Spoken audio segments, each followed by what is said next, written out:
Hello everybody, it's Ken Faulkner here with another knife video from a company that I have one knife from and I've been wanting another one from for a long time. FerraMonster, you've seen them all over YouTube, right? They're just really got some good stuff. I mean, they kind of appeared out of nowhere, and this is the one, at least I wasn't aware of them before this one showed up. I guess they were doing OEMing and other kinds of stuff for years, and then all of a sudden the Aurora Rays came out, and I'm going, wow, wow, wow, wow, that is really cool.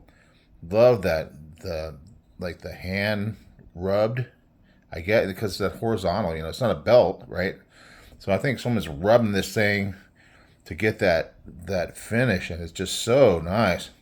And I love that starburst kind of thing on the titanium handle.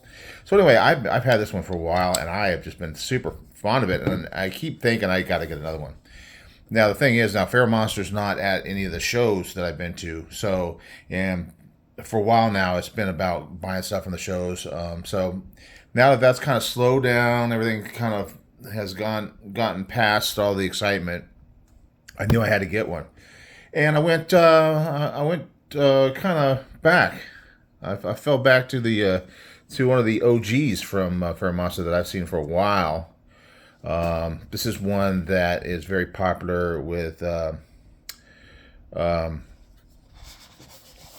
what is it? Disabled but deadly. There we go. Disabled but deadly. So he's always talked about how he likes these knives. So you may know which one it is now.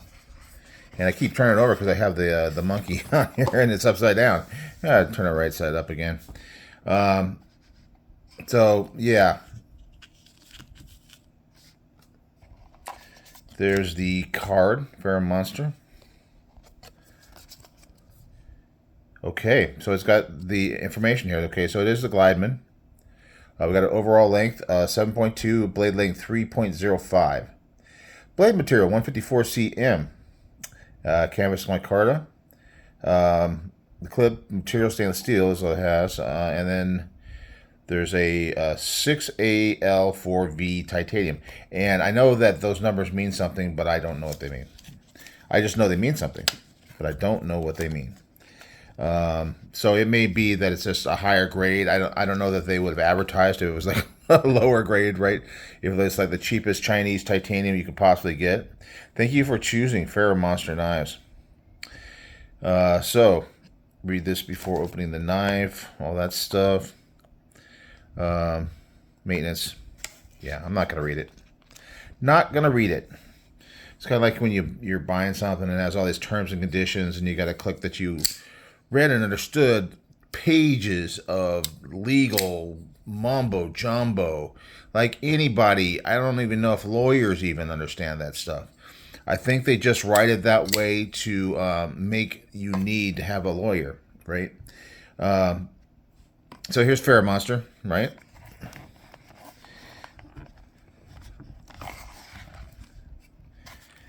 And we're down to the pouch now. So here we go. We're going to get the knife out. The Glideman. So this one has been around for a while. They got some nice fancy ones, and I was kind of thinking I was going to get a fancy one, but I'm still kind of having to be a little bit tighter with money right now on my knife stuff. But look at that micarta. I just really like it. I like that color. Did they say what the color was on the card? Where's the card? Did they say blade material, backspacer? So I think that this backspacer, okay, if it is titanium, then it's anodized. I thought maybe it was brass. If you look at it, it kind of looks like it's brass, right? But it says titanium, so it must be anodized. And then the micarta just says canvas micarta. 154 cm. I remember when I first started getting all those Kaisers, I was really into Kaisers, and 154, that was like all over the place. You even got a monkey on there. Look at that. On the cloth. I loved having these cloths in the first like 10 knives that I bought, and then after that it's like, oh my gosh, another cloth. And my girlfriend was going, "Where's can I? Do you have a cloth that I could take?" And I said, "Here, I got this big bag full of cloths, and you pick whichever one you want out of it." So there it is, the Glideman. I think I gotta wipe this thing down. Hang on a second. Love this design. It's a little small. I was gonna get out some comparisons. Here's the. Of course, they always come with this cool patch. So here it is compared to Aurora Rays, and you see Aurora Rays is a little bit more of a full-size knife. So here's some other knives that you may be familiar with. We got the PM2, which is bigger. Let's make it lie down. Forget who it was. Who is it that doesn't like when I show the clip slide? But it just lies down so much flatter. That's the problem. It just kind of wobbles when you don't do it this way. And then, so it's between this, and I believe it's got to be bigger than the Sage 5, right? Yeah, it's about the same. It's about Sage 5 size. So, you know, I tend to refer to this size as an EDC size. This would be more of a full size. This would be more of a full size knife. But, you know, it's not a technical term. There's no specs out there that I know of that say, you know, if it's this size, between this and this length, it's a full size, You know, I don't know. To some people, these knives could be full size, and this one could be a full size knife. But it is definitely a good EDC size for me. And I do like the look of it. I love that blade shape being a little bit different. You got it's almost kind of has like a harpoonish kind of thing, but it's more like a thumb rest, right? You got a forward finger choil, which is always nice. I love the color of that micarta. They had a couple of them, and I picked this one because I thought, I don't think I have anything quite like that in my collection. And I could see this patina coming in with a patina and having like the dark and the lighter, and just looking so nice. I really like it. It's got a wire clip, but it looks like it's going to work really well. And I've carried it a couple days actually. So and it does work great. Plenty of room. No screws sticking up. It's almost deep carry, so you're going to be showing about that much out of your pocket. Not much. Nice little backspacer. Steel liners. Which has, you know, it's good because it has the lock in it, and steel is a little bit better against the blade than titanium as far as lock stick is concerned. I like 154. I think 154 is a great steel, and I don't see it as much. You see so much 14C and stuff like that. What are some of the other ones that you see? 14C is kind of taken over. It's like 154, how much you used to see it. Now you see 14C28N on so many things. So it's kind of cool to see a 154 CM blade. I think it's a really good steel. So yeah, I finally got this in the collection. It's kind of got that that liners that kind of are proud over the micarta. It's an all right look, but I don't know if it's my favorite, to be honest. And it does feel this was a little bit less expensive. This is just slightly over $100, like 120, and that worked good for me right now. And the Glideman, I've just heard so much about it. I needed it. I had FOMO. I had to find out what it's like, and it's a really great knife. Really great knife. So DBD for EDC, he's been talking for a while about doing a collab with FerraMonster. Definitely a big fan. He is a huge fan. I can't say I am because I only have two now, but I do like the ones I have. I mean, they're both awesome knives. But anyway, he's talking about doing some kind of collab with him on one of these Glideman knives, and I could see it definitely. It's got just a cool look. I mean, it's got a little belly.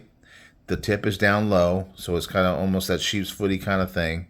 Nice swedge up on the front, making that tip very, very good for penetration. It's not too low. It's a little bit up, so it's not out of line with the pivot so much, but a little bit below it. So then, if you're going to cut something with the tip, you're able to get it nice and easy.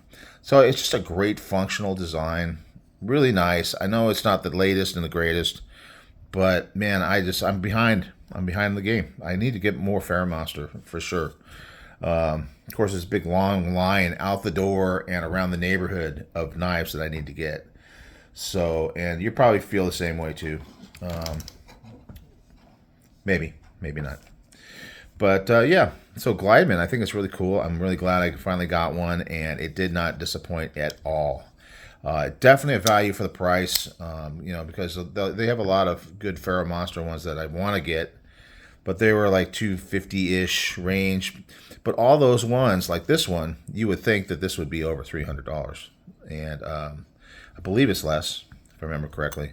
But they got a bunch of stuff on their website that all look like they should be, especially nowadays, up over $300, between $300 and $400 knives that are really in the $250 range, which I think it's like kind of like a mid for me. Although, yeah, it's like that mid level when I really feel like I can't justify buying another knife because things are tight money wise, but I really want one.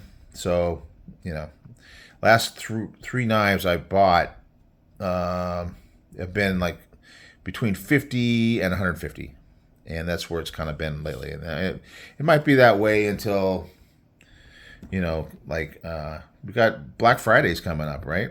Black Friday, you get those sweet deals, and it's kind of hard to pass those up. So I might get something. I might splurge a little bit on that. Of course, I got to remember everybody else on my shopping list. My daughter's birthday is coming up. It's right around Thanksgiving, so we got all these holidays. My daughter's birthday. I got anniversary coming up. Same day as my daughter's birthday. Makes it really easy to remember. That is awesome. And it's my sister's birthday too. So all these birthdays coming up, and holidays and all this kind of stuff. And it's just great to be able to not spend a ton of money, but get something really, really awesome like this. Just fit and finish. The action is so good that you would think it'd be loose, but it really drops very easily. But at the same time, and it flicks out very easily. At the same time, it's tight. It's nice and centered. Everything's centered. So great fit and finish from FerraMonster on the Glideman, and keep watching. You'll see more FerraMonster for sure in the collection. But I can't guarantee. Probably next year sometime. All right, guys. Hey, thanks for watching that Spyderco video. I was a little tired that night. I don't know if you could tell. At the end of it, I kind of didn't think it went so well, but great comments. I love all the comments. You guys got all these great experiences, especially talking about Spyderco and how you feel about them, and I love that. So I'm starting to read through those tonight and really enjoying it. So thanks a lot for being a part of the channel. Watching, that's all you have to do. If you watch, even click on it at all, I'm happy. But if you watch, if you comment, if you like, all that kind of stuff is fine. You don't have to do it if you don't want to. You can just watch and move on. But, or not watch. But, then it doesn't affect me either way, right? All right. So, enough of that. Enough talking. Thanks for watching. And I will see you on the next one. Bye.